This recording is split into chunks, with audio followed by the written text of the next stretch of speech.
You're listening to the Variety Sports Network, your home for the best sports podcasters and live shows.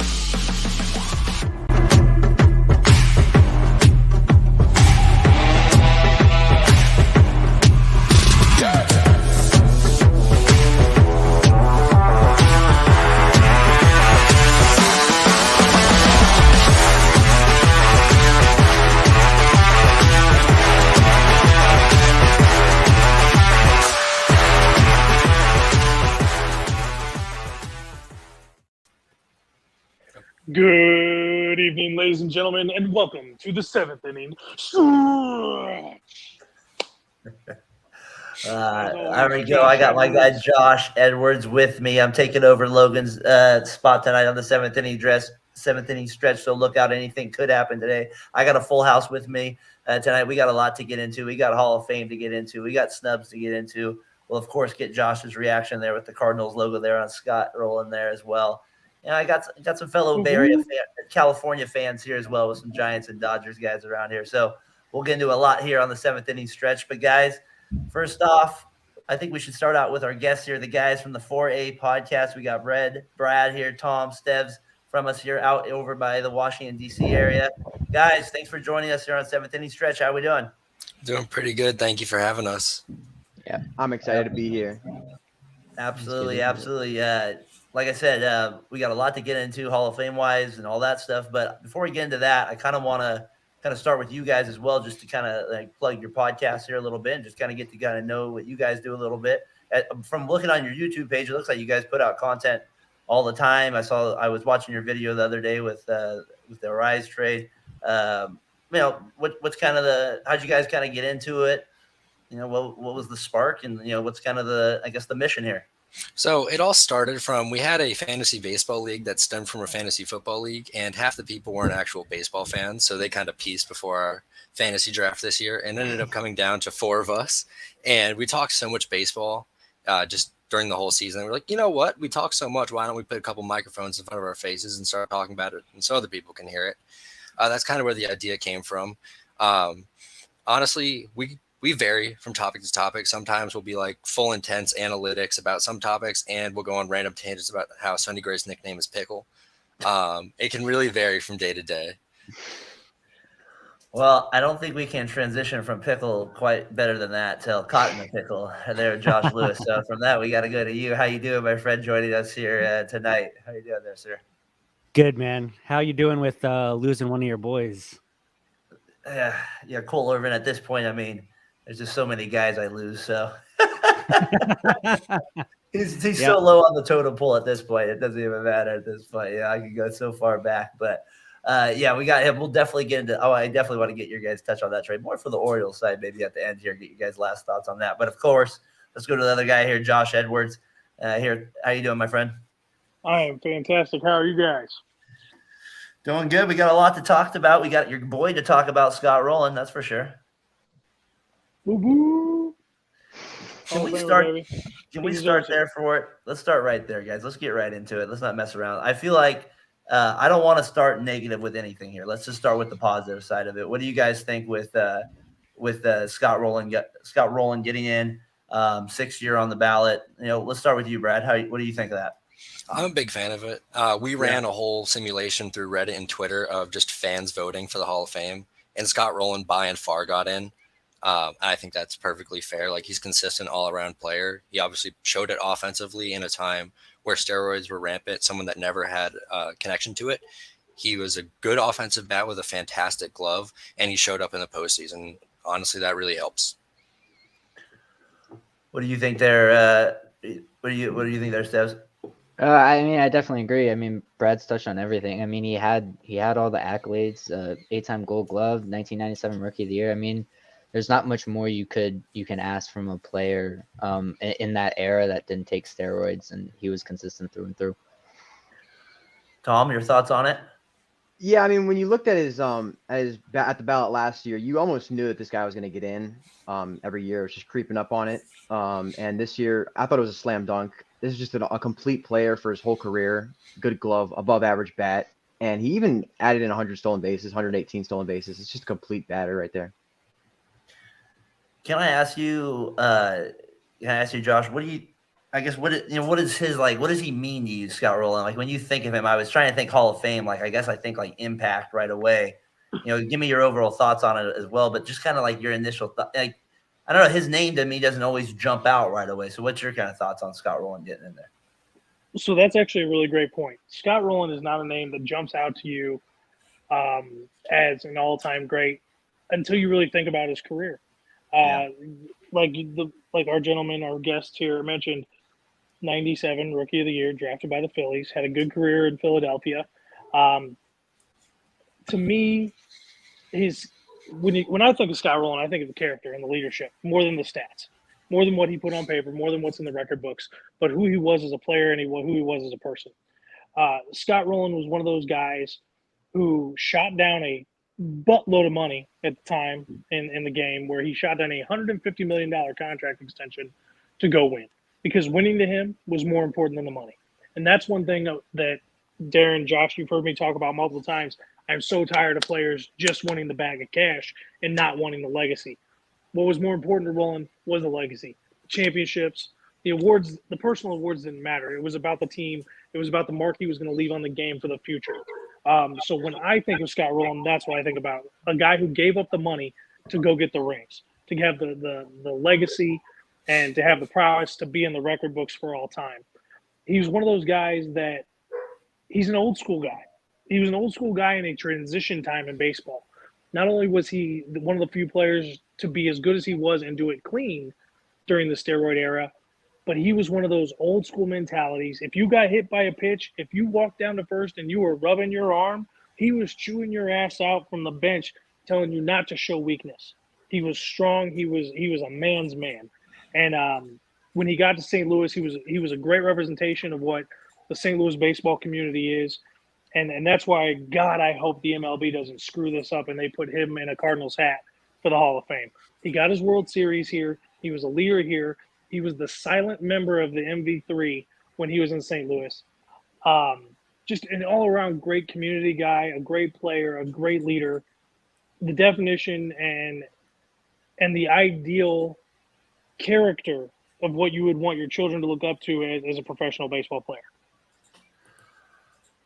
Josh Lewis, your thoughts? Following up a Cardinals fan there, obviously. Josh Edwards saw that up impersonal. A lot of big hits for him.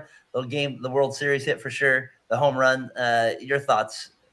Well, so I mean, kind of semi-echoing a couple of Edwards' points. Like, it's weird. Like, I think he would have gotten more immediate consideration if he didn't play for the Cardinals, if that makes sense. Like, if he would have stayed in Philly, or if he would have gone somewhere else or whatever, like the overshadowing almost of Pujols and Edmonds.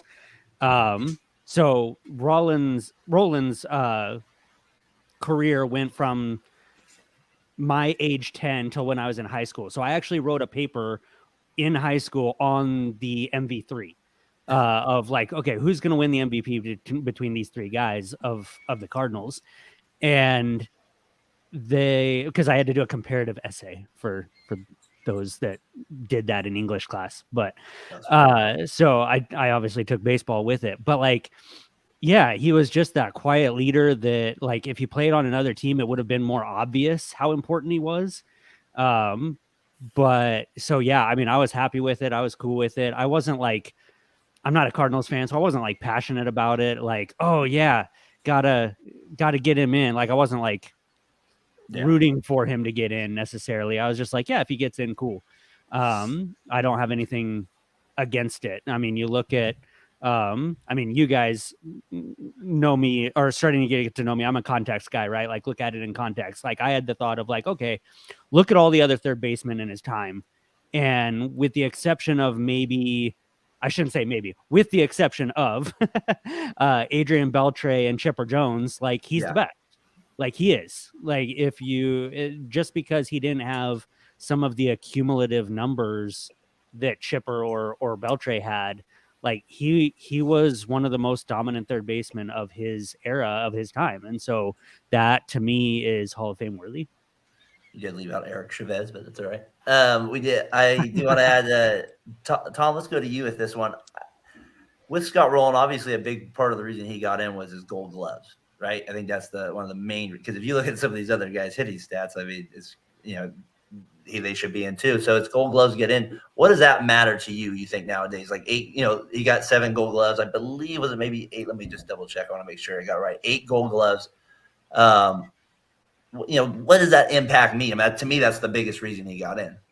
I think the Hall is looking for these complete players, and I think both Joshes made a good point of the fact that Scott Rolen was like kind of overshadowed in his time by his own teammates and by other players that were, cheating. So obviously, a career like Scott Rolen's gets overshadowed by steroid users and this age, and so that hitting production along with the fielding production, that's going to accumulate a lot of WAR, and it's going to make for a great career. That's probably going to make the Hall of Fame, and it did. So. Your thought there, Brad, with that, the Gold Gloves there? I mean, because, sometimes, you look at guys like Omar Vizquel and they got, double digits, and like, you're kind of like, well, they're not, they're probably not going to get in. But, this obviously was a big reason. And I think like Lewis brought up there with him being at the top of the class, maybe at that third base position. Your thoughts there, sir, on maybe that? So I was kind of going on the lens of he was overshadowed. You guys bring that up. But also, when you have someone in the time, I don't think many people were looking at Scott Rolen and being like, I'm watching a Hall of Famer play today. Yeah. And that kind of is reflected by where he placed in MVP voting almost routinely. Like, in 2004 was the most acknowledgement he ever got, and that happened to be Barry Bonds' year of, like, out of this world. Like, he was the best player in baseball, and Scott Rolen put up a 9.2 WAR. Like, you've seasons like 2006 where he had 5.9 WAR, and he's not in MVP voting. When you have a guy whose offense is solid, it's well above average, but you see these WAR numbers creeping up more and more, you know how good that defense is, especially when you see it on an everyday level, just like his base running. Like 119 steals is solid, but you can have testament from everyday players that always face Scott Rolen, and like that guy could run the bases.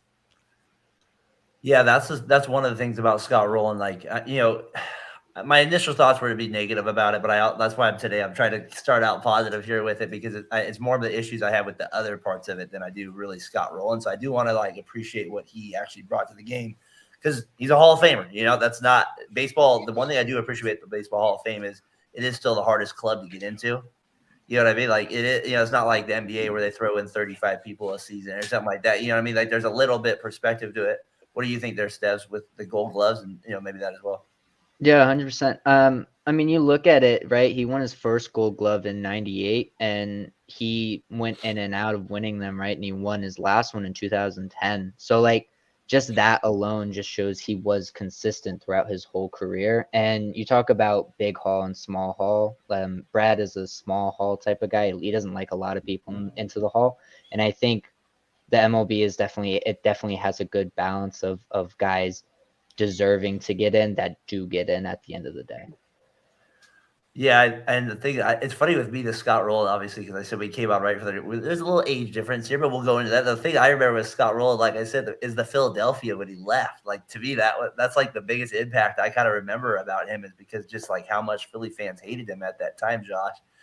What do you think there, Josh Edwards, with that? Like, I'm not saying that should prevent him, but like, to me, that it's funny, like for me living out here in California, that's the perspective. I just remember him at the vet getting booed and that type of stuff.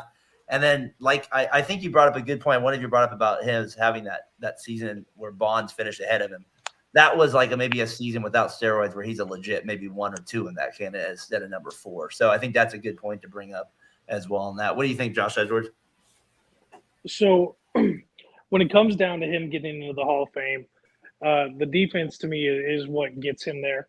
Yeah. Yes, he was solid. He was always solid, offensive player. Year in and year out, he never had any major dips. He never had any major highs. I mean, I'm sure he had a couple seasons that were a little bit higher than others, but he was always consistent. When you're a third baseman and you get elected into the Hall of Fame, at least in my eyes, it has to be because you're fantastic defensively. We call third base the hot corner for a reason. You got to have great lateral movement. You got to have a great glove. You got to have a great arm. Scott Rolen was the embodiment of that in the late 90s and early 2000s and early 2010. So for me, it's kind of a no-brainer. And with the emphasis on offense in baseball in today's game, it gives me a little hope that the Hall of Fame voters and the writers haven't lost sight of what the game is. It's not just an offensive game like basketball has become or like football is becoming. It's a well-rounded game where defense is still important. And, I'm blessed right now as a Cardinal fan that I'm getting to watch not just one, but two future Hall of Famers right now at both corners. And for the last 20 years, I've gotten to watch two, possibly even three Hall of Famers throughout their career with Yachty, Waino, and Albert Pujols. Obviously, right now I'm talking about Nolan Arenado and Paul Goldschmidt. Yeah. Both those guys great defensively, phenomenal offensively, don't make a whole lot of errors. They're the best corner setup in all of MLB. And if any of you want to argue that with me, bring it on. I'm going to beat you down with my big stick. But those two guys together are the best combo right now in the league, and they're both going to be Hall of Famers. And I think the way that Rolen plays directly translates to the way that Nolan Arenado plays the game now. Fantastic offense, fantastic defense, incredible plays, some of the best lateral movement you ever seen. I think Scott Rolen was a template for third baseman in today's game. Anything you want to add to that, Josh Lewis, before we get into maybe some of the snub parts of it here? Anything you want to add to Scott Rolen? No, I love it. Just echoing that a little bit. Like I grew up I played, like I put a lot of emphasis on my own game on defense. And so growing up watching Scott Rolen do what he did, and like partly like one of my positions was third base. And so like watching him play, I'm like, oh, okay. Like I'm like going to school, right? When I'm watching him, and just like everything he did was correct. Like there was obviously he's a third baseman, so you make errors, but fundamentally sound. What's that? Fundamentally sound, right? Yeah, exactly. And just the way he would position himself. Like my favorite thing to watch him do was just what a lot of third basemen do, but he just did it different, was just that backhand over the base and like not even necessarily moving that much. And like he could make that play better than probably anybody I've ever seen. And it was just incredible to watch. And like what Josh was saying with Nolan Arenado, I raised that question in my own Facebook group. Like, all right, like is Arenado like the next level? Like, can he catch Brooks and all this stuff? And I think that's directly from Rolen, and Arenado getting that respect is a carryover from Rolen. As we kind of move on from Rolen here temporarily to like maybe the Hall of Fame and for a second some of the snubs here, I kind of interested to ask. I'll ask you guys first, but let's start with you, Brad. As we talk about the snubs, and we'll get into all the player names. I kind of just guess I want to start with a whole macro question in terms of the steroid era from your perspective. Like for me, like it makes no sense if some of these guys just don't get in. Like to me, it's just ridiculous. I'm just curious from a younger perspective where maybe you didn't see some of these guys play. What's your thought of like, should you think these guys should be in or not? I think if we're talking steroid era, you can't tell the story of baseball without Bonds, Clemens, Sosa, McGuire. Obviously, there were other off-the-field problems with some of those characters, which I think the character clause invokes a lot of question about those players. And that also kind of creates the problem for some voters of whether they can look past the character clause or not. Where I draw the distinct line is if you've tested positive, like you shouldn't be a Hall of Famer because they set a line and you still tested positive after that date. I think that pretty much definitively eliminates you from Hall of Fame. So let me push back on that a little bit, because I had a question today that, like, Darren, Josh, you've listened to my podcast, so you know kind of where I'm coming from here. Like, I don't necessarily believe this. This is just pushing back a little bit. Are we punishing those who did test positive? All right, just those who did test positive. So let's say Alex Rodriguez, for example. Are we unduly punishing them twice or not in this scenario of, okay, they were suspended, that was their punishment, but then they're getting punished again, not being allowed to be in the Hall of Fame. They paid their dues, so to speak. They're if we're using the jail analogy, they paid their debt to society, so to speak. Then should they be allowed to then again re-enter society, quote unquote, and be allowed in the Hall of Fame if they've already paid their penalty? So I think the way to look at it, like I understand the point, like they've paid their dues, they served their suspension, but it's how much are you tarnishing the legacy of baseball in the Hall of Fame by inserting admitted cheaters? Like, I think that's also the argument for Carlos Beltran. I think that's why he didn't get in this year, is because of that Astros cheating scandal. And like some pitchers, even from MLB, are arguing that that was as bad as taking steroids because you know what pitch is coming. And when someone's a ringleader in that, it has that cheating level where if you tarnish baseball and its legacy, you shouldn't be represented in its largest shrine.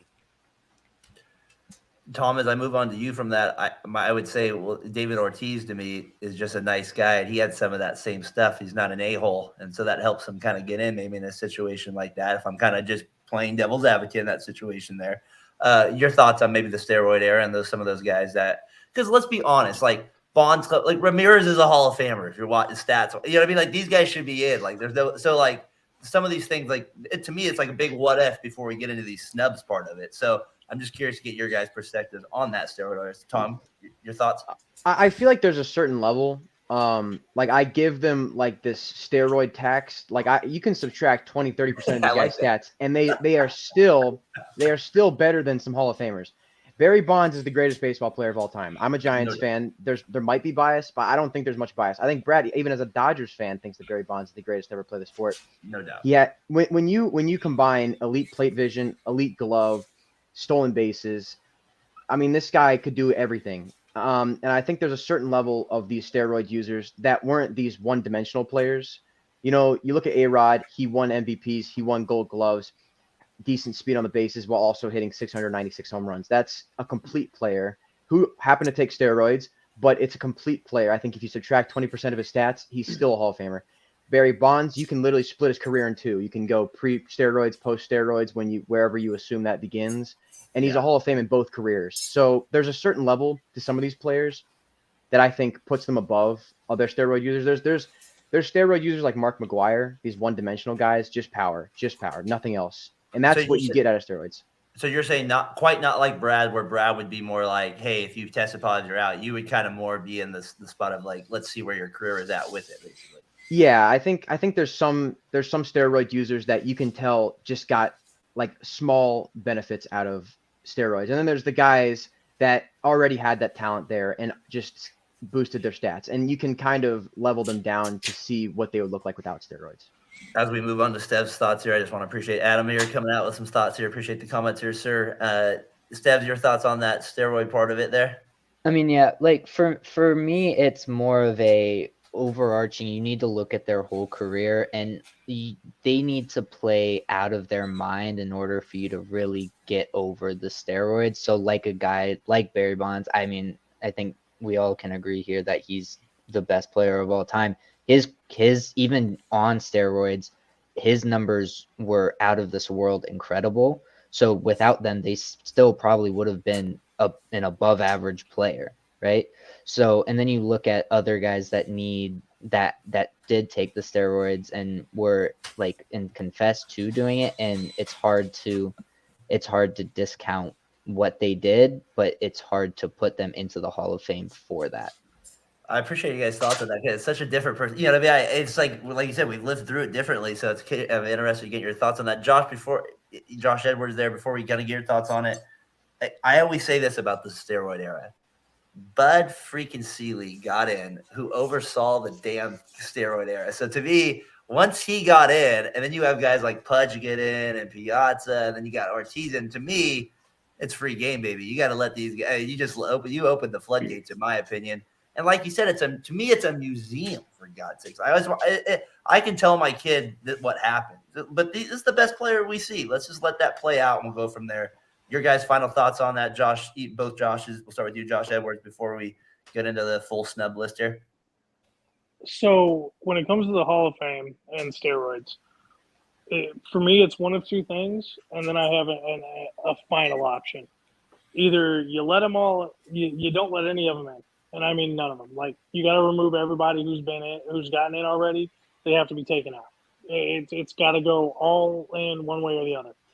But my compromise would be the guys who qualify, who got accused or proven guilty of steroids, You make one part of the hall because it's the history. You're right. It's a museum. It's the history of baseball.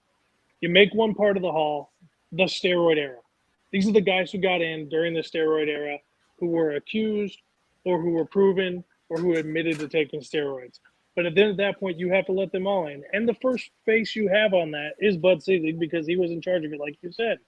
I'm talking everybody. I'm talking if you think Canseco deserves to be in, Rafael Palmeiro, Roger Clemens, Mark McGuire, Sammy Sosa, Barry Bonds. And Barry Bonds, you guys will have to come back for another day because we can have a full-blown discussion on Barry Bonds. Because I have a couple different views on him.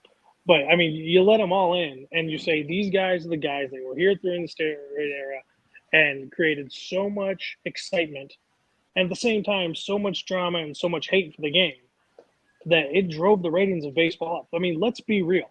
The home run chase of 98 between McGuire and Sosa and then Bonds' home run chase for 70 and beyond, that era, that time period renewed the interest in baseball across the nation. I can remember, because you guys weren't born yet, well, some of you, when I was watching other sports, when McGuire and Sosa would come to bat, they would cut out from what you were watching, and we would watch that at bat, much like they did with Bonds when Bonds was setting the record. And I think it was 04, 03, 04, when he hit whatever year it was, when he hit 01, when he hit 78. It was very much the same. The entire nation of sports fans wanted to see what was going on. It saved baseball because baseball was in a very, very bad spot after the strike in the early 90s. I mean, it re-energized and put baseball back on the map. No doubt. So, yes, it's part of the story. So, let them all in, put a big wall up there, put all their faces on it, and say this was the steroid era of baseball. And it's there. It's part of the story. It is what it is. Every bit of history for every nation, for every sport, for anything and all things, they have some dark periods. It's part of the story. You got to put it in there. But there has to be an asterisk on it. Brad?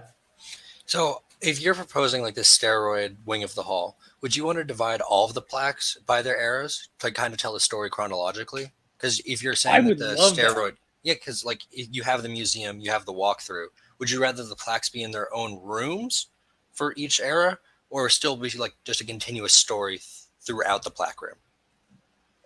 Either way would work for me, but as long as it tells the story. Like start from the late 1800s, early 1900s, or whenever our first Hall of Famer is, and run it in a continuous timeline setup. I don't care if you do the rooms and the little duckouts. I've never been there, and I want to go there before I die. So I don't know the visual setup of it, but make sure it's in a timeline fashion of some sort, and that 15-year, 10-year, 12-year, whatever they determined the steroid era was, it's its own little section. Just to echo that, there's one point that I always bring up with the Hall of Fame, because right now I think I do, like, I have become very disenchanted with the Hall of Fame, like to the point where I like planned out like what would my own Hall of Fame be to to compete with this Hall of Fame. I'm gonna build my own, but I love my own player. Right. But no, so like I keep this, so this is saved on my phone. Like this is how big of a deal to me this is. Like, so the Hall of Fame describes on their website that their mission, this is straight from their website. The Hall of Fame's mission is to preserve the sport's history, honor excellence within the game, and make a connection between the generations of people who enjoy baseball. You cannot do that with pretending that the steroid era didn't exist. Exactly. Like you can't. Like the Hall of Fame is failing their stated mission by keeping these guys out. To say nothing of what Adam was saying in the comments, like the Astros are still the 2017 World Series champs. Like to say nothing of Bonds is still in the record book as 73 home runs is the record. Like, I mean, what we all have our opinions of, it doesn't matter when baseball is saying, hey, here's our record book. Hey, look, Bonds is there. Like you can't keep him out then if you're recognizing him in your official record book. Like it just doesn't work. Well, these guys are from my favorite steroid era guy of all time, Brady Anderson. So that's my favorite steroid era guy of all from the Baltimore Orioles, the 57 home run season. That's my favorite guy of all time with the steroid era out of nowhere. Any last thoughts, guys? Tom, Brad, Stevs on that part of it. Tom, let's start with you. Let's kind of get on to like the snubs here part of the Hall of Fame. Anybody that stood out to you? I know there's a list of characters that you can get into. Is there maybe a number one guy you kind of want to say, what the hell? What happened here? I think Brad wants to talk on Todd Helton, so I'll talk on Billy Wagner. I think Billy Wagner is a lock for the Hall of Fame. I think he's the greatest left-handed closer of all time. You compare him to other Hall of Fame relievers. Trevor Hoffman had a career ERA plus of 141. In Billy Wagner's worst qualified season, keep in mind this is qualified. He had one season where he was injured, where he did not meet the qualifying number of innings. His ERA plus matched Trevor Hoffman's career ERA. He obviously won't accumulate as much WAR as the other guys in the Hall because that's how the game changed. Closers back in the day would pitch 3-4 innings. But now in Billy Wagner's age, he only went 1 inning. So obviously he's not going to accumulate as much WAR. I just don't understand how this guy's made it 8 years now on the ballot. He's just the best, I think, to ever do it left-handed. My argument would be his postseason, obviously 11.1 innings pitched, 13 runs given up. That's obviously a small sample size and a very small part of his career. I think that's a fair. I think a lot of guys get pushed back on there. Brad or Josh, anybody want to add on? Start with you, Brad. Anything you want to add to Billy Wagner? Your thoughts on him? I think when you have a concise of an argument of what you could put on his plaque is simply the best left-handed reliever of all time, and he's not in the Hall of Fame, there's an issue. I always find his story fascinating too, because I remember growing up and they would say, because he did throw bullets, like no doubt, just brought gas. And like, yeah, he was, he grew up in, I think, Texas too, right? I think that's where he grew up. And like, they said he just grew up in a field. He would just throw hard and then run, get the ball and then do it again. That's like all he did. So, and that's basically how he pitched. He just looked like he grabbed the ball and just threw it as hard as he possibly could. Anything you want to add on that, Steves, before I get to the Joshes here on that? I think they both said it. I mean, Billy Wagner had an incredible career, and I think he definitely deserves to be in it. And sadly, time is running out on him. Josh, Lewis, what do you think about my argument there with his postseason? Because he was really bad in the postseason when that came there a few times. What do you think of that run? His teams didn't have the success in that. Is that a fair argument? Is that just like, no, Bonds was pathetic in the postseason? That's a really bad, you know what I mean? Like, yeah, other than that 1 year run, remember he had that big thing where he was not good in the postseason after winning all his MVPs. I'm just kind of trying to make a little convo here. Your thoughts on that, sir? Yeah, watch Bonds' farthest home run that has ever been hit known to man, and like Tim Salmon's that postseason kind of put a lot to rest. I love Billy Wagner. I love his story that he's not even left-handed, but that he's still the best left-handed reliever ever. No, I don't put a lot of stock into the postseason numbers. I might be in the minority of that in the baseball world. I don't know. It just doesn't matter as much to me. And like you said, yeah, it's a really small sample size, but regardless, you do it over a full season. Like I don't believe in pressure or clutch as much as a lot of people do. And so I'm definitely in the minority of thinking that like postseason numbers don't matter as much unless it's a separator of like, oh, you were really good in like you've got player A and player B. They both had pretty identical seasons. Well, this guy was lights out. Like we'll say, like using my Giants as an example, like Madison Bumgarner, like then yes, if it's so historic, then okay, that probably affects it a little bit. But no, in the grand scheme of things, I don't think that the postseason struggles, if you even want to call it that, really matter. I mean, Mariano Rivera blew saves in the postseason. Yeah, no doubt. And Josh, obviously, you saw Wagner a lot. Like you said, like I'm probably the only one here that doesn't have him as a Hall of Famer. I know I'm in the minority in this regard. Maybe it's more of a bias because some of the other guys I feel like should be in more so. But I just remember watching him. He was dominant, but I didn't think at the time maybe just based on how it is. What do you think, Josh Edwards? Actually, Darren, you and I are on the same page. I don't think he's a Hall of Famer, and I think a lot of it comes down to postseason. Success. I mean, I know the regular season is where it's at. That's where you spend the majority of your time. And Billy Wagner was one of the best left-handed relievers to ever do it. But the guy could not come through in the clutch. And that to me is a major thing when all you do is throw for one inning. You got to get 3 guys out, and that's your whole job. That's it as a closer in today's game, and especially when he was pitching as a closer. So he was on good teams, and he just didn't hack it in the postseason. 11 innings total. I mean, some of that is team blame. Don't get me wrong. I'm not saying it's not, but if you're going to be a Hall of Famer as a closer, you got to be locked down, shut down. Yeah, Mariana Rivera did blow some saves here and there, but look at how many more wins he had, how many more innings he pitched, his overall success rate. But, I mean, Billy Wagner is the greatest pitcher, in my opinion, to not get into the Hall, but he doesn't quite deserve it, in my opinion. Tom? Yeah, I just wanted to talk about a couple guys that are Hall of Fame locks. I mean, a guy like Justin Verlander, who's just notorious for not being a very good postseason or better yet, World Series pitcher. You got guys like Clayton Kershaw who are absolute locks for the Hall of Fame who just do not pitch well in the postseason. You got a lot of players. I think the Hall of Fame is more so determined by regular season success, and I think it's almost like 95% regular season success. There's a couple of these legendary postseason moments that can boost you. But I think that regular season success has got to be the number one driving thing for Hall of Fame. So I think that even though he did struggle in the postseason, I think he still has to be a lock just because during his time he was the best.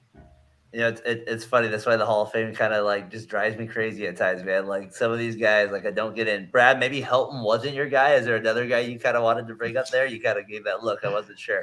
I just don't remember saying I love Todd Helton. I think I don't know if you call Todd Helton love a him snub, right though. now. You're gonna love him, all right. I don't know if you call him a snub though, because he had such a boost this year that he's almost written in stone. He's going to get in next year.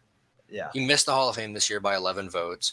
Like you have a guy who he was in Colorado, so that's its own form of steroids, right? But the thing with WAR is it adjusts for ballpark. You don't have to take a Rockies penalty to it, and the guy put up 61.8 career WAR. Like there's a fantastic argument for that. He was dominated in the early 2000s and the whole Coors effect thing. He was still a fantastic hitter on the road. Yes, the numbers are going to fall off, but that happens when you leave Coors. That's how the Coors effect works. But he was still fantastic on the road, especially with 6 years straight of 140 OPS plus in the steroid era where the numbers were already inflated. I think that Todd Helton deserves to be in the Hall of Fame, and he'll get in next year. So I don't think it's a snub inherently. No, I think that's a good point in that regard. I completely agree with that. What do you think there, Stevs, on Todd Helton getting on the Coors effect possibly in your does that matter to you at all? I mean, no, it really doesn't, because at the end of the day, it's just another ballpark, right? Like, yeah, I guess you do get to play half your games there, but at the end of the day, that's just kind of the luck you drew, I guess. Yeah. But again, like 4-time Silver Slugger, 3-time Gold Glove, he was a 5-time All-Star. Like, there's not really much more to say on this guy. Like he deserves to be in, and he definitely will be in next year. He was one of the guys that we had in when we did our Hall of Fame voting. So I think we all want him to be in, and I think he will be. Tom, your reason maybe because you think he's in the Coors effect there in regard to anything there with him? I think when you consider the players he was around, all the steroid users, I think that almost balances out with the Coors effect. I feel like steroid users probably got an even bigger boost from the steroids than Coors players did get from the Coors field. So I think Todd Helton, in a sense, is not. He's a player that's overshadowed by the steroid users who still deserves to be in. That's a good point. Yeah, and I remember when he always fit the eye test in a sense when I got to watch him play. And obviously, he got to play the Giants a lot out here. So I got to see him, 17 times a year, and then they would play the A's once in a while, especially at the beginning of interleague play. So I got to see him play a lot, and I just fit that eye test for me. Josh Lewis, what do you think? So Helton's one of my favorite players. So I'm extremely biased. but that being said, you know what? Like everybody talks about the Coors effect, right? And you know what else is the Coors effect? Breathing. Like it's hard to play baseball in Colorado. It's just I feel like that kind of cancels it out a little bit. Not fully, but it's just that's something funny that I think of only because I've experienced it.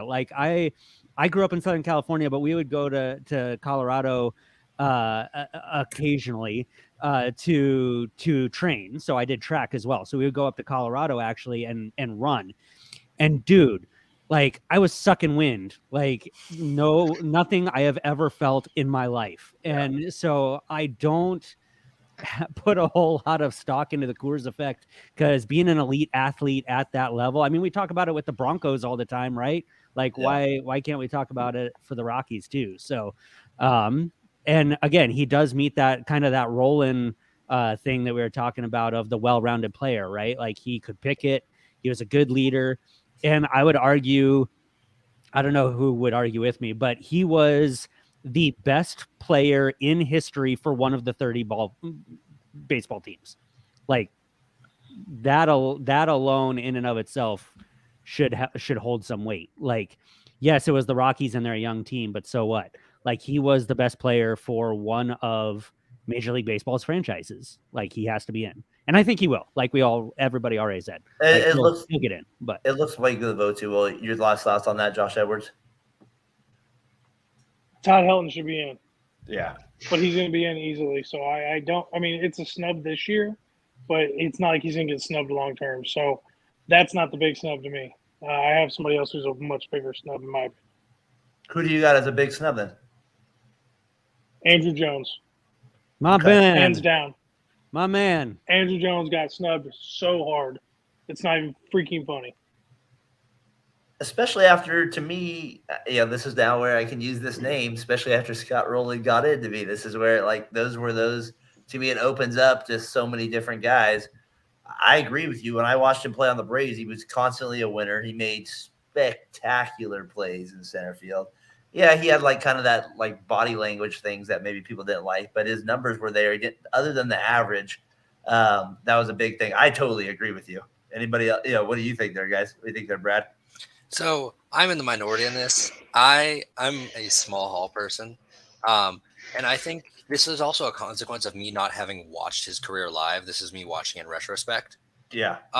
When I just look and I see that his career really took a dip after he left Atlanta, like his peak was fantastic. His peak is a Hall of Fame peak, but I don't know if his career balances out to it, because he had one season where he was 30% above league average. So that it's a good bat. Obviously, he hit the home runs, but it was never an outstanding bat. And obviously, there's the defensive argument, arguably the best defensive center fielder of all time. But I haven't looked cross comparison. I'm not sure if he's better than Carlos Beltran. And I think that it produces an argument of whether he should be in the Hall of Fame or not, especially when he's producing below average WAR for 5 straight seasons at the end of his career. Like, I feel like there's a big issue there. I think for me, just right off the top of my head, it's like I just remember him playing for so many better teams, and he was on TBS. Damn it, all the time. He was spectacular at defense. I mean, to me, that's why it pissed me off that Torrey Hunter only got less than 5%. I'm like, this guy got totally shafted. He should be on the ballot. Like I do think some of those guys, and that's why the Scott Rolen part opened up to me. Tom, your thoughts on maybe Andrew Jones there?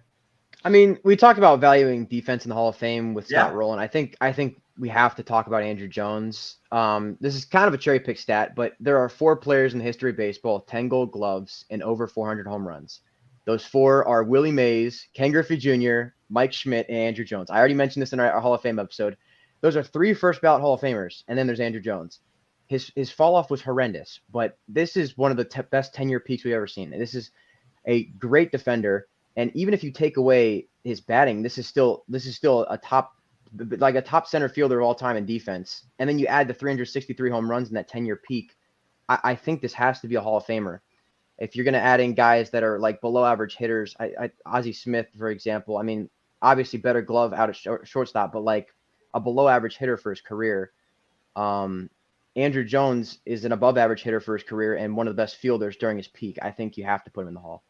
Stev? I mean, again, yes, the drop off is absolutely horrendous and terrible to see, but I mean, he gained weight and that kind of led to his decline, I think. But again, you got to look at the 10 straight Gold Gloves.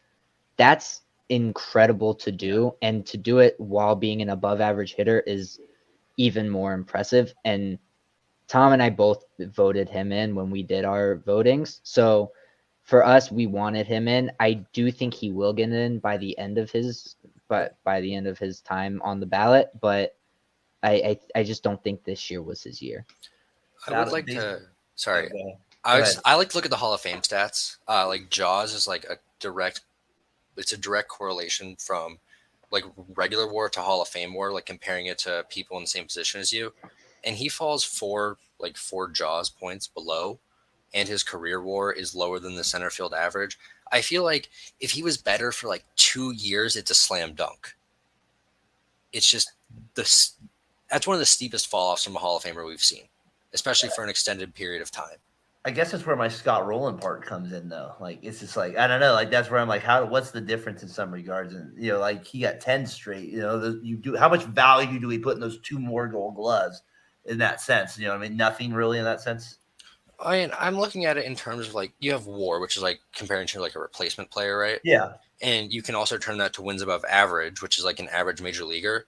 Scott Rolen only had 2 seasons where he was below average, and that was his first and last season in MLB. I'm trying to count right now. We have 5 Andrew Jones seasons where he's below average. Yeah. So that's fair. That's a fair point there. Josh Lewis, your thoughts there? It is a fair point. I would only say like the big but for me is that like, but he was dominant for a decade. Like yes, some of his numbers will be brought down because of that drop off, but like Sandy Koufax retired before he had a drop off. Like, I mean, so should Andrew Jones have retired a couple years earlier? Yeah, probably. But we don't hold that against guys like Koufax who were dominant for that period of time. And Jones was dominant for a decade. And to the Beltran point, like I did watch them both. So like for me, Andrew Jones passes the eye test. Beltran, I got to get into his numbers and stuff like that for him to make it. And it's like I watch Andrew Jones play, and it was like, yep, absolutely in. And so it is a little bit different for me. I'm with Josh, the other Josh, that it's that was a snub for me for sure. I do want to point out Adam's comment here. I based on this, then Bobby Bonds and Ken Griffey Sr. would be in the Hall of Fame as well. Maybe they would be it as well. So there's a chance for that on that part as well. Stebbs, is there anybody that you kind of stood out to the Hall of Fame that you kind of were pissed about or anything? No, I think we covered all the guys that I really wanted to talk about. I think overall, both Andrew Jones and Todd Helton and Billy Wagner, I think all 3 of them will get in by the end of their time on the ballot. But I just don't think it was the right time for them this year. No, I think that's fair in those points. Like you said, I think we touched on the steroid guys there. I have one more guy to get into, but Josh Lewis, maybe you got the same guy. Is there a snub that you have? I'm going to assume you're referring to arguably the best offensive second baseman in history. Yes. Yeah. Go ahead. You take the floor, sir. Yeah. Jeff Kent is one for me. I think the fact that he's an absolute asshole is hurting him a lot. Yes. But and that mustache. No, I'm just kidding. Yeah. So like, I by no means. So like when he played for the Giants, I still didn't like him. So I mean, it's not really any. Do you remember the little fight that him and Barry Bonds got into at Petco Park? There? Oh yeah, 100%. Or not Petco, that was Qualcomm at the time there. So but like for me, that shouldn't matter. No. when you're getting into the Hall of Fame. No, when you are in the conversation as best something ever, you should get in the Hall of Fame. Like it's just we got Mike Piazza in there for being arguably the best offensive catcher. So I mean, like Jeff Kent should be in. He was one of my 2 that I have left on my list. So yeah, I'm with you.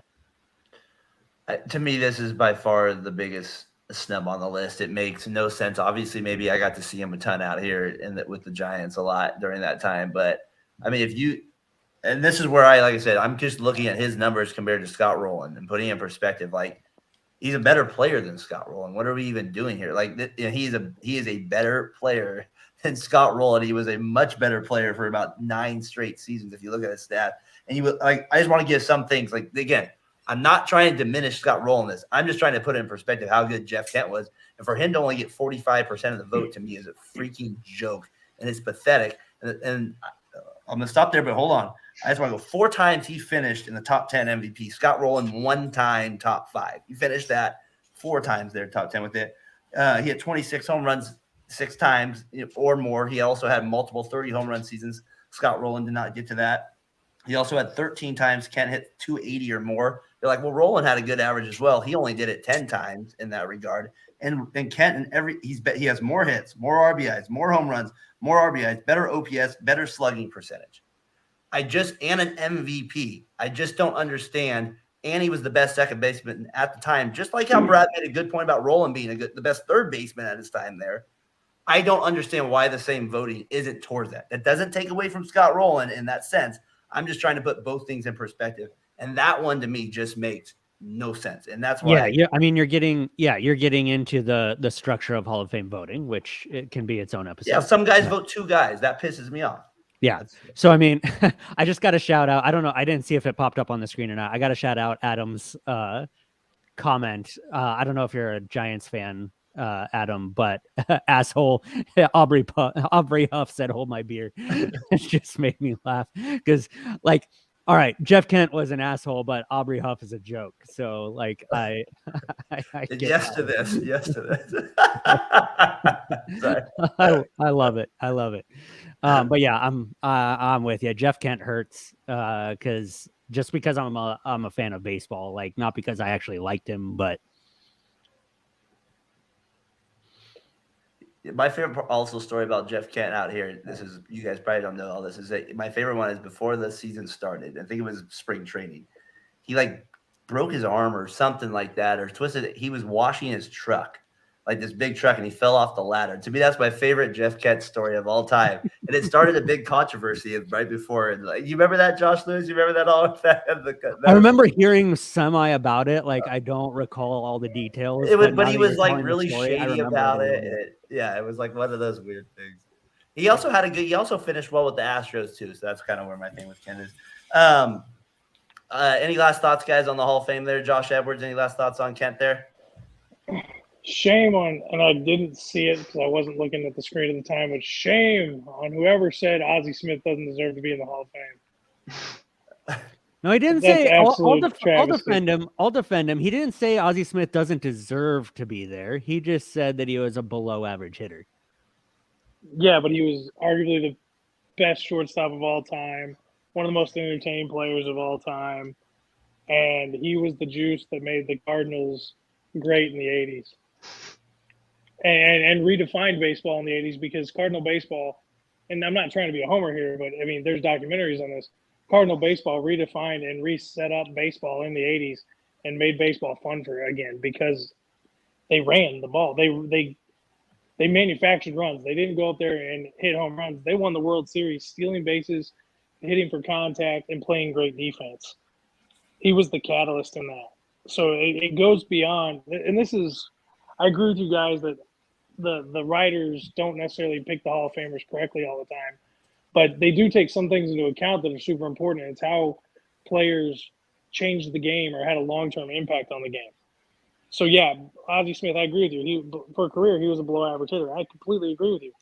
But the effect he had on baseball long-term overall was that intense and that big, and made that much of a difference. That's all. Yeah. So we got to take that into account when we look at players who maybe they don't measure up to the statistics we think they should, or that we determine would regulate who gets in and who's not. But the character that they have, which I know people don't like the character argument, but the effect they have outside of just statistical benefits of the game, it's more than that. Baseball's always been more than just stats, even though it's a stats heavy game, and that's what we all care about. When you come down to looking at legacy and whatnot, it's character, it's legacy, it's championships, it's the effect you have on the game long term. That's what I'm getting at. I got to just comment on Adams here with this. It's basically like that movie with Will Ferrell, the race car. What I can't think of it all. Was it Talladega Nights? Talladega Nights. Talladega Yeah. Nights. And with like about talking about Scott Rolen there. If you see the movie, with all due respect, with all due respect, I said with all due respect. All right, that means I can say whatever I want about it. That's my thought on Scott Rolen there. Guys, I don't have too much more on the Hall of Fame. I think we touched on quite a bit there with it. Thanks for joining us here on the 7th inning stretch. Maybe you guys could tell us a little bit of what you guys got coming up here on the 4A podcast, what we can look forward to. Brad, Tom, Stevs, anything you guys got coming up here? Yeah, so we have our power rankings that are coming up right now. We've so far posted our catcher and first base. We have a Cy Young draft coming out tomorrow. A little spoiler, I make an absolute plunder and misread a name. I currently now have Eric Lauer getting Cy Young votes. And we have the rest of our power rankings coming out. We're going to have our team projections heading out in the middle of March. We're going to cover the World Baseball Classic. I'm really excited for the season, just like the rule changes and everything affecting the season. And we're going to be covering it really close.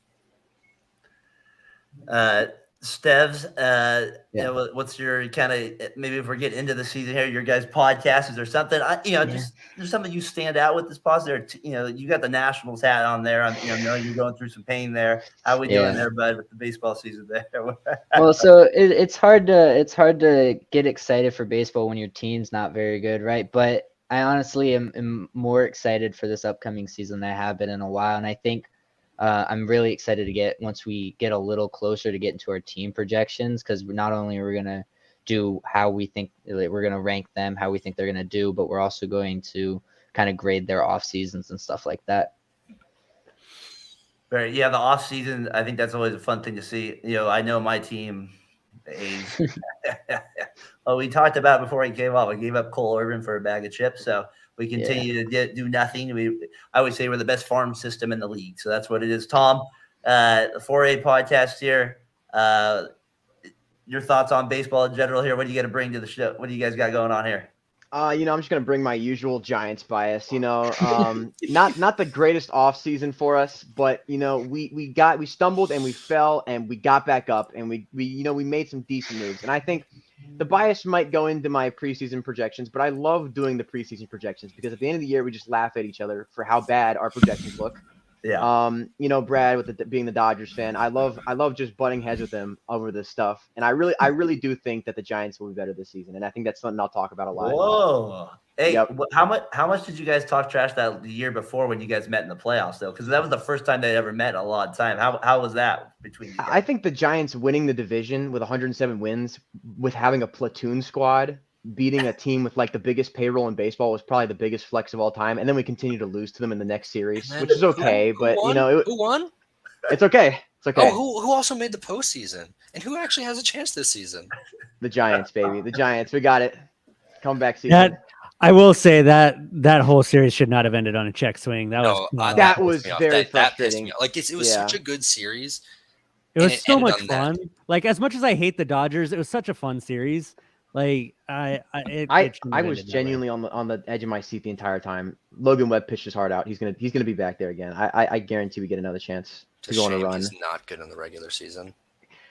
He's No,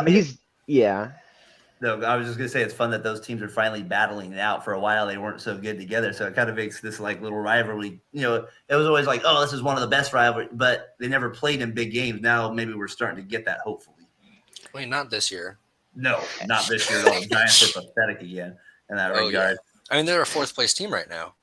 I don't think so. I don't think that Brad is very high on the Diamondbacks, and that's something we talk about a lot. So Logan had reached out to us because he was the one who reached out to us to set up this episode. And one of the things he asked us to talk about was a team that we were really excited for, a team to surprise. And I think we were all in consensus. I've convinced them the Diamondbacks. Oh, I was there. I'm a big Diamondbacks believer, and that puts the Giants in fourth place. So I can just rub it into Tom even more. It's funny you bring up the Diamondbacks. Everybody keeps jumping on the Diamondbacks and the Orioles. I'm a little hesitant on the Diamondbacks more than I am the Orioles in that regard, only because I just don't trust some of the pitching yet with the Diamondbacks deep in the rotation with the bullpen. That's a good surprise team though, in the sense of it's just that division is tough, right? With the Dodgers and then yeah, maybe the Giants aren't there like you're saying, but I don't know. The Padres obviously there too. So I hear you on that. It's not a bad. I haven't thought about the Diamondbacks really, I guess, yet. I'll have to look in that regard. You got any other ones there? What you're talking about? We were like, this isn't more of a playoff contender or a division contender. I think the Royals could really outperform.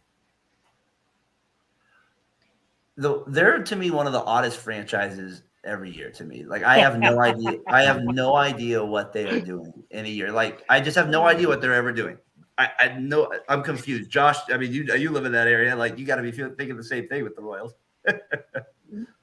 Dude, yeah. So being that I live just east of the midpoint of Missouri, I have a good mix of Royals fans where I work, and one guy in particular, he grew up a Cardinals fan, ended up moving to Kansas City, became a KC fan. He's a diehard KC fan, Cardinals second now.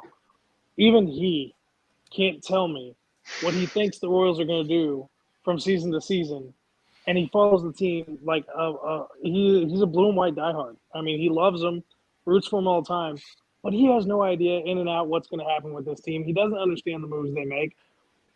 But for some odd reason, he thinks they're going to be better than, or they're going to, for the way you phrased earlier, outperform what they're projected to do. And I kind of got a feeling they're going to too.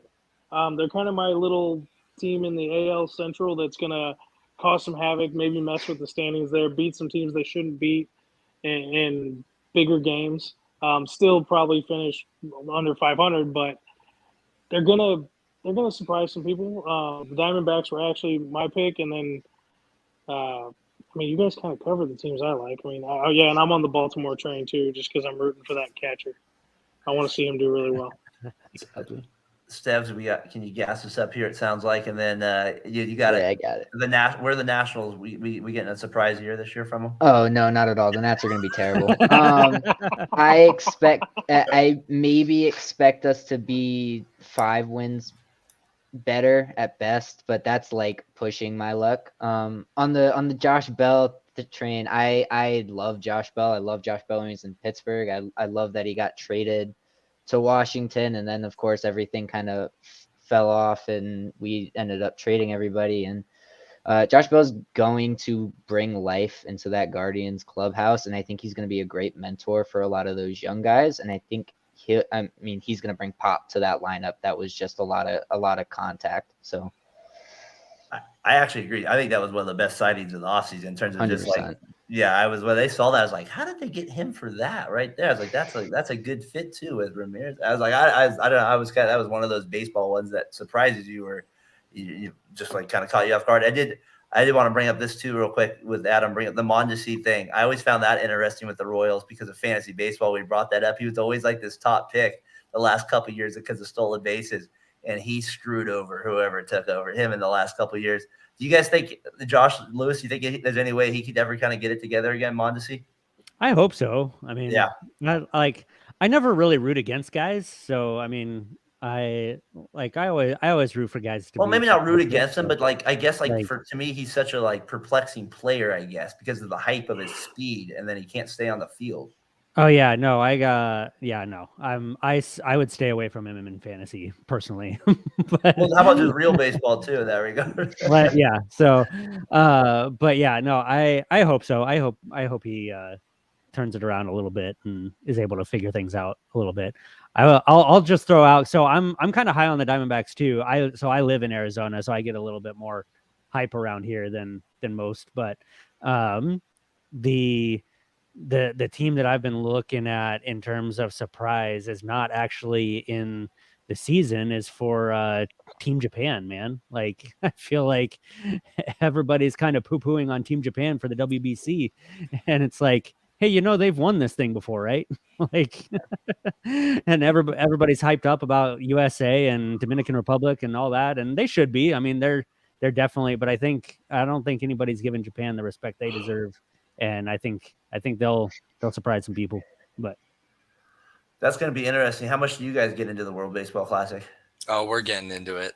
Yeah, we're really pumped about it. I definitely think US, the Dominican Republic, and Japan are the 3 teams that you really need to watch.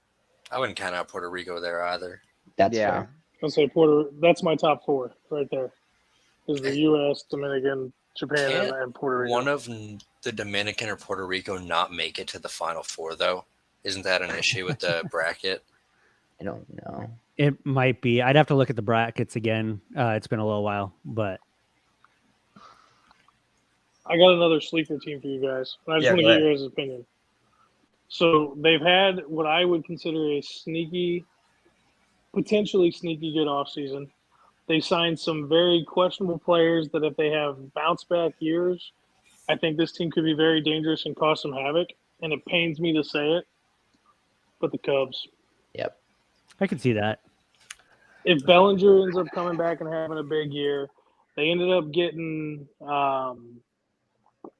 his name is escaping me at the moment because I'm tired. Swanson. Free player. No, free player. Hosmer. Hosmer, yeah. They picked up Hosmer. They got Mancini. They overpaid Swanson. I mean, that'll look like a good deal for 2 or 3 years probably, and the back half of the deal is going to be horrible. The weakest part they have is their pitching staff, but they got that Christopher Morel kid. They got Hap out in left field. I mean, the Cubs potentially could really be quite the good little offensive team this year and really cause some havoc not only in the NL Central, but with this new balanced schedule, they could throw a couple curveballs at some of the AL teams they're going to end up playing. Yeah, mine also was, I don't know if you can be really, I don't know if they can be a sleeper pick necessarily when they sign Jacob deGrom, but like, I'm really curious to see what the Rangers do with Boch at the helm now. So see how they do. Yeah, that's an interesting team for sure with all the money they put into their pitching this offseason after last year. Well, that's always been a big issue with the Rangers. I think their best signing was Bochy, but whatever. No doubt. Yeah. No doubt. I agree. I think out of I all agree. those guys, I love Bochy. He used to be on the radio show out here all the time. The best voice in the world. Gotta love his voice. And apparently the biggest hat in the league too. Any other surprises you guys want to shout out there as well? Anybody else that's sticking out to you that might make a run? The Tigers? Any there? For me, I want to talk about the Twins. I really like the moves that they made. They kind of added by subtracting this offseason. They went out and they of course they brought back Correa, but then they went and they traded for Pablo Lopez.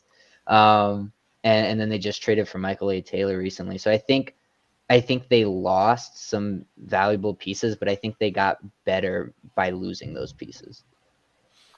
Yeah, the Twins are an interesting one for me. That whole division, like I kind of want to buy into the White Sox a little bit too because of the run I saw a couple of years ago too with like some of their players, and I'm interested now with a new manager how they adapt. That's the team I'm kind of buying into the most because I just feel like their pitching just declined the most from where it was the year before. So I'm curious if like guys like Giolito can get it back together to help them with their offense. I know they lost Abreu. Vaughn goes back to his original position at first. Does that help maybe stabilize some of their lineup? And, does Anderson stay healthier this year? The thing with the Twins too, I think, is their pitching, right? Like they have a lot of guys that are like solid, but they don't. Who's going to establish themselves as the one in that rotation and kind of be that guy they can lean on? That can Pablo Lopez do it again? I don't know if I consider him a one, but he's definitely a high end two in that regard. The Twins are kind of a different. What do you think of the Correa part of that, Steves? You think like that makes a difference with them keeping him? I definitely think it does. I think because who was there? It was who'd they have starting there before? I'm Kyle trying Farmer. to remember. Yeah, Kyle Farmer. So the difference between Kyle Farmer and Carlos Correa kind of speaks for itself. So I don't really think they're two comparable players, but I think they needed to get Correa, and then it's a good thing his physicals failed for both the Giants and the Mets, or else I think they would be a lot lower on my list. To your White Sox point, I think they're a team last year that I kind of just trashed on because their whole culture was just terrible through and through. So I think Tim Anderson needs to be healthy in order for this culture change to go through successfully. And I think if he can be, and if their culture change can just shift and is positive vibes, I think they might have a chance, but I still would take the Twins over them. Any thoughts there, guys, from anybody else on any surprise teams there maybe we need to look out for here coming about? I was going to say the White Sox are my sleeper pick to be sellers at the deadline. They got a lot of names coming off the books next year. Like Lance Lynn would look really nice in another uniform. Lucas Giolito. They wouldn't move Tim Anderson, but Liam Hendricks, hopefully he recovers and is available. Grandal, if he's okay. Like those are some good names that people will pay prospects for. No doubt. The Benedetti signing was kind of weird for that reason to me, Brad. I like it. I think Benintendi is not going to be more than 10% above league average, but he's a consistent bat that provides a quality at bat, and a team like the White Sox needs the table setter of that nature at the top of their lineup if they have a hope of competing. Yeah, no, that's a fair point in that regard. I always feel like the Central and the ALs, I always compare it to the AFC South and the NFL. Like there's always that division. There's that division, and they're like, kind of bad all the time, like kind of type of deal. That's what I always get with that division as well. Well, gentlemen, anything else we want to touch on here tonight? Anything we got to stand out? I appreciate you guys coming on, jumping on. I wish you guys the best of luck on your podcast there, the 4A. Thanks for jumping in on the 7th inning stretch. It was great having your guys' knowledge on the game and your perspective, and I feel like we had really good conversation about the game. So, Brad, Steves, Tom, thanks for jumping on here with Josh and Josh squared, I guess, here and Darren. So, we appreciate it. Thank you for having us. No, it's been a great conversation. I'd love to talk again sometime. We wish you all the best as well. Yeah, absolutely. Hey, if you guys ever want to come back on, just reach out to us. We like to do watch-alongs every now and then. We're going to do one at the All-Star break and for the Home Run Derby. And basically, we sit through the whole thing, and we just kind of do a roundtable deal and BS baseball. So if that's something you guys would be interested in joining in on, let us know. We'll get you guys into the rotation. You can come on one at a time or come on as a group. We can only have so many people on the stream at a time. So if that's something you guys want to come back for us mid-season, and we can talk about where your guys' projections are at, what's going on in the league, things like that. We'd love to have you guys back. You guys are great. Great wealth of knowledge for being such young fans of the game as you are. No, it's definitely something we're interested in. Thank you. Absolutely. Josh Lewis, caught in the pickle. You got any episodes coming out this week, sir? Yeah, Friday will be in the next episode. I've got 2 different ideas. I'm not sure which one I'm going to put out there. So do both. Your content's so good. Just do both. Yeah, well, yeah, right. I have them both ready to go. It's just like, oh man, do I want to do this one or this one? So it comes down to timing for me. There's a real interesting topic I want to touch on, and in terms of fantasy baseball and how that's affecting the game. It's not a fantasy baseball primer, but that's the way I'm leaning for this next Friday. Not a fantasy baseball primer. I'm not going to give you any picks or anything like that. It'll be more from the cotton and pickle perspective, right? Of old school versus new school, and how, fantasy is playing into how baseball is perceived and whatnot. So that'll be fun. Kind of sounds like Josh Edwards. You got the Birds and Bush podcast. You said you were doing the Blues Notes before. You're a busy man, one of the busiest in the business. How are we doing, sir? What do you got going on? Dude, so I've done 5. By the end of the week, I'll have done 5 shows this week, which is a lot for me. So 7 inning stretch is on. When we get into full season, 7 inning stretch, we're gonna be Mondays and Fridays, and Josh Lewis is gonna be helping me, or I guess be my partner in doing the full-time gig there. It's gonna be a little bit different than in the past, but it's gonna be just as good, if not better. Darren, I hope you know and understand you're gonna be there quite a bit as well, without an option. You're gonna be my captive. Birds and Bush is going to be every Wednesday, usually between 8 and 8:30 when we'll get a kickoff time, just depending on schedules. That's strictly Cardinals. And then Blues Notes is obviously our St. Louis Blues hockey podcast. But we just have so much great content coming out of the BSN right now. Saf, our CEO, is really putting in the work right now and helping us get better, adding more content every day. I mean, I think right now, at this very moment, I think we have 4 live shows going on different topics such as football, baseball, hockey. We're just kind of covering everything. So I just want to thank all of you guys for coming on board and spend the evening with us. Like I said, if you guys ever want to come in and chat, please don't hesitate to reach out. If you guys need fresh perspective on your show. We're more than happy to cross comply and come on board and chit chat with you guys. But give us a like, give us a subscribe, follow, share our stuff out. This is all about growing together and enjoying the games we love and just growing together with it, growing the sport and keeping baseball alive and strong. No doubt, no doubt. Well said there, Josh. Like I said, you can follow me over at Fatboy Fadeaway Twitter. We do a show every Sunday morning. We hit on a little bit of everything: NBA, Warriors, Grizzlies. We go baseball. All we'll get into the A's. I got a guy coming on this week to talk A's stadium thing. He did a documentary there, so check us out there at the Fatboy Fadeaway Sports.